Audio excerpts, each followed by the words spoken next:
শিয়ালদামুখী কাঞ্চনজঙ্ঘা এক্সপ্রেসে মালগাড়ির ধাক্কায় ট্রেনের পেছনের দুটি কামরা লাইনচ্যুত হয়েছে। লাইন থেকে বেরিয়ে উল্টে গিয়েছে কাঞ্চনজঙ্ঘা এক্সপ্রেসের দুটি কামরা। সকাল 9:15 নাগাদ নিউ জলপাইগুড়ি স্টেশনের আগে রাঙ্গাপানি স্টেশনে দুর্ঘটনা ঘটেছে। আগরতলা থেকে কলকাতাগামী কাঞ্চনজঙ্ঘা এক্সপ্রেসে ধাক্কা মারে মালগাড়ি। উত্তর পূর্ব ভারতের সঙ্গে রেলপথে যোগাযোগ ব্যাহত হওয়ার আশঙ্কা। শিলিগুড়ির অদূরে দুর্ঘটনা কবলিত শিয়ালদাগামী কাঞ্চনজঙ্ঘা এক্সপ্রেসে আটকে যাওয়া যাত্রীদের উদ্ধারের জন্য উত্তরবঙ্গ রাষ্ট্রীয় পরিবহন নিগমের 10টি বাস দুর্ঘটনাস্থলে রওনা দিয়েছে। সেই সাথে আজ বিকেল থেকে শিলিগুড়ি তেনজিং নর্গে বাস টার্মিনাস থেকে শিলিগুড়ি, মালদা, কলকাতা অতিরিক্ত বাস পরিষেবা চালু থাকবে। পার্থপ্রতিম রায়, চেয়ারম্যান, উত্তরবঙ্গ রাষ্ট্রীয় পরিবহন নিগম। মালদা থেকে বিশ্বজিৎ মন্ডলের রিপোর্ট। আমার বাড়ির সামনে এখানে দুটো ট্রেনের সংঘর্ষণ হয়েছে। দুটো ট্রেনের পাশাপাশি একটা প্যাসেঞ্জার কাঞ্চনজঙ্ঘা এক্সপ্রেস আর একটা মালগাড়ি ছিল। আমরা তো প্রায় 50 থেকে 60 জনকে উদ্ধার করলাম। কিছু লোক তো মারা গেছেই, অনেকগুলো এখনো বার করতে বাকি আছে, বার করতে পারছি না। অনেক চেষ্টা লাগাইছি বার করার জন্য।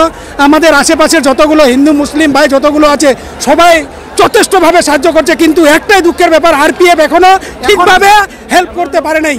আরপিএফ রেল লাইনের যেটা মেন ডিপার্টমেন্ট আরপিএফ, সেই আরপিএফ এর এখনই মাত্র 2 মিনিট হলো আসার, প্রায় 1.5 ঘন্টা পরে আরপিএফ এখানে পৌঁছালো। এটাই আমরা দুঃখিত বিষয়। আমরা 1 মিনিটের মধ্যে খবর পেয়েছি, কারণ পাশের বাড়ি এই যে সামনে আমাদের বাড়ি, আওয়াজ শুনেই আমরা ছুটে আসছি। আমরা বেরিয়ে দেখলাম দুটো ট্রেনের সংঘর্ষণে পুরো অ্যাক্সিডেন্ট, চিল্লা হাল্লা, দৌড়াই আমরা আসছি। এমডি কাদের। কি হয়েছে বলেন? আমি সকালবেলা উঠলাম ঘুম থেকে উঠার সাথে সাথে দেখলাম একটা আওয়াজ হলো। আওয়াজ হওয়ার সাথে সাথে আমি পুরো লাফায় আসলাম, দেখতেছি ট্রেন দুর্ঘটনা। ঠিক আছে, তো দুইটা ট্রেনে পাশাপাশি মারছে ডাইরেক্ট। তো আমরা তখন পুরা লুঙ্গি আর পায়জামা পরেছিলাম, লুঙ্গি পায়জামা খুলে আবার প্যান্ট পরে খাচ্ছিলাম। আসার সাথে সাথে দেখতেছি প্রায় আমরা 70 থেকে 80 জনকে মানে হেল্প করলাম, সবাই পাবলিক মিলে। তো আমাদের অভিযোগ এটাই, এখনো পর্যন্ত আরপিএফ আসেনি, এখনো রেলে কোনো স্টাফ ছিল না, সব আমাদের পাবলিকের ছিল। যতটা পারছি আমরা পাবলিক হেল্প করছি, এখনো চেষ্টা চলতেছে আমাদের পাবলিকের, এখনো আমরা কাজ করতেছি নিঃস্বার্থে।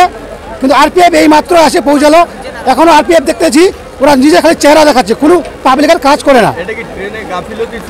স্যার সেটা তো আমরা ঠিক করে বলতে পারবো না, ট্রেনের গাফিলতি ছিল না স্টেশন মাস্টারের গাফিলতি ছিল, সেটা তো আমরা বলতে পারি। কিন্তু একটা জিনিস আমরা বুঝতে পারি না, এখন তো প্রত্যেক গেটে গেটে সিঙ্গেল আছে, সিঙ্গেল থাকার কারণে কি করে দুর্ঘটনাটা হলো। এটা গাফিলতি, তার মানে কি কেন্দ্র সরকারের টোটালি ভুল। আগে ছিল না গেট, কোনো ব্যাপার ছিল না, এখন তো প্রত্যেক গেটে গেটে সিঙ্গেল হয়েছে, গার্ড আছে, তার সাথেও এরকম করে অ্যাক্সিডেন্টটা কী কারণে হলো, এটা আমরা এটা 100% বলবো টোটালি কেন্দ্র সরকারের ভুল। আমরা খবর পেয়েছি যে কাঞ্চনজঙ্ঘা এক্সপ্রেস শিয়ালদাগামী সেই গাড়িটি শিলিগুড়ির অদূরে রাঙাপানিতে দুর্ঘটনার কবলে পড়ে। একটি মালবাহী গাড়ির সঙ্গে ধাক্কা লেগে প্রায় 2টো বগি লাইনচ্যুত হয় এবং দুমদাম বসে যায়।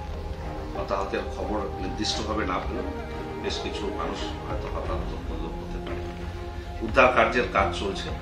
রাজ্য প্রশাসনের পক্ষ থেকে, দার্জিলিং জেলা প্রশাসনের পক্ষ থেকে উদ্ধার কার্যে নেমেছে।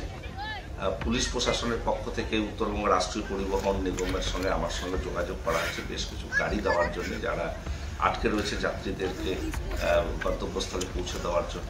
আমরা সেই গাড়ির ব্যবস্থা ইতিমধ্যে করেছি, সেই গাড়িগুলো রাঙাপানির দিকে যাচ্ছে। এবং আমরা আরও সিদ্ধান্ত নিয়েছি যে যদি দূরপাল্লার ট্রেনের এই লাইন বন্ধ থাকে বেশ কিছু সময় ধরে, অর্থাৎ আজকে, তাহলে আমরা কলকাতাগামী অ্যাটলিস্ট আরও 1-2টি বাসের সংখ্যা আমরা বাড়াবো, যাতে করে মানুষ নিশ্চিন্তে কলকাতা পর্যন্ত পৌঁছতে পারে। শিলিগুড়ি তেনজিং নর্গে বাস স্ট্যান্ড থেকে সেটা আমরা ব্যবস্থা করছি। পাশাপাশি 10টি বাস আমরা রাঙাপানিতে পাঠাচ্ছি, সেখানে উদ্ধার কাজে সহযোগিতা করবার জন্য, এবং যারা যাত্রীরা আটকে রয়েছে তাদেরকে যাতে অ্যাটলিস্ট শিলিগুড়ি বা অন্য কোথাও নিয়ে আসা সম্ভব হয়, সেই কাজটা আমরা তদারকি শুরু করেছি। আমরা আশা করি যে মানুষজনকে অল্প সময়ের মধ্যে সেখানে নিয়ে আসা সম্ভব।